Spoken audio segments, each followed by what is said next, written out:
Okay, so as we pull those tight, my X's kind of come together. I refer to that as spooning. The knots spoon together. So they become nice and tight.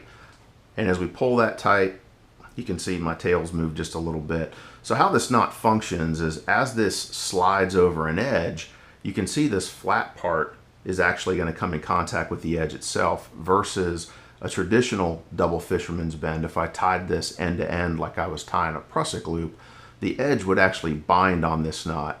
Not exactly what we want to have in the outdoor environment. You know, we're going to get a lot of abrasion on the knot that way.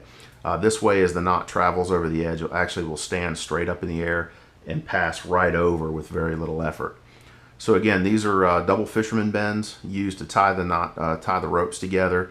One thing I will say is the bottom knot is generally the most compressive knot. That's the one that's taking the bulk of the strain. The upper knot really blocks this bottom knot and keeps it from sliding out.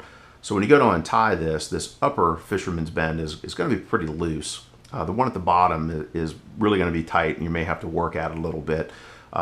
We have played around with actually making this lower knot a triple fisherman's bend and have had some success with getting it untied a little bit easier.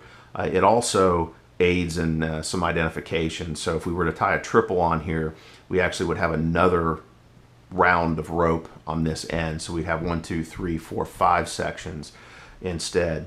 Another thing from a safety perspective is when you check this, always make sure that we have this upper knot in place. Remember, this is the blocking knot, and if this blocking knot were not there, if only half of this rope was tied, what would end up happening is the other rope would just slide right out. Now you're going to get a little bit of pinch here, so it may support the load for a little bit, but eventually this is just going to slide right off the end of the rope and you'll lose your load.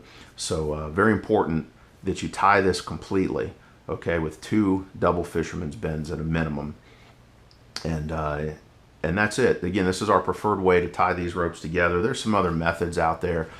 We just find that this one, from a muscle memory perspective, nearly every rescuer knows how to tie a double fisherman's bend, and it's a little easier to identify from a safety perspective.